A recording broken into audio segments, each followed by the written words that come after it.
দুপুরবেলা চলে গেলাম বাজারে কিছু কেনাকাটা করার জন্য।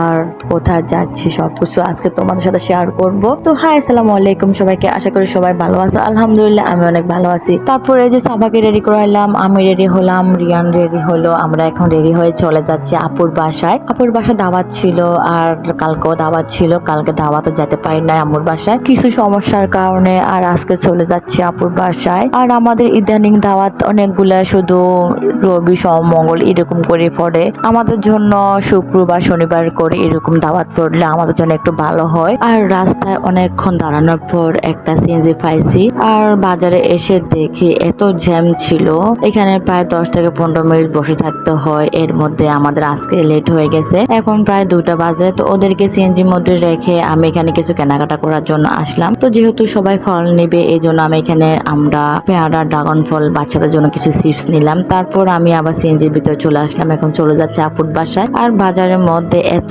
গরম ছিল, গরমে আমাদের অবস্থা একদমই খারাপ। আর গাড়িতে যখনই উঠি বরাবরই সাবা এইভাবে ঘুমায়, মাশাআল্লাহ ও আমাকে একদমই বিরক্ত করে না, একদমই জ্বালায় না। আর রাস্তাটা, আমাদের বাসা যাওয়ার রাস্তাটা এত সুন্দর লাগে আমার কাছে। তারপরে যে আপুর বাসায় চলে আসলাম। আপুর বাসায় আমি প্রায় 1 থেকে 1.5 বছর পরে আসলাম, তেমন আপুর বাসা আসা হয় না। আর আজকে দাবারটা ছিল আমার ছোট বোন হাজবেন্ডেরকে দাবার দিছে, প্রায় 60 থেকে 70 জনের খানা আপুরা বানাচ্ছে এখানে। তারপর আমরা সবাই এক এক করে আসলাম, সবার জন্য আপু নাস্তা বানাইছে অনেকগুলা। নাস্তা করার পর খাওয়া দাওয়া করলাম। খাওয়া দাওয়া করার পর আমার ছোট বোন কক্সবাজার গেছিল, এখান থেকে আমাদের বোনদের জন্য কাঁকড়া, আচার অনেকগুলাই আনছে। তো আজকের ভিডিও এই পর্যন্ত।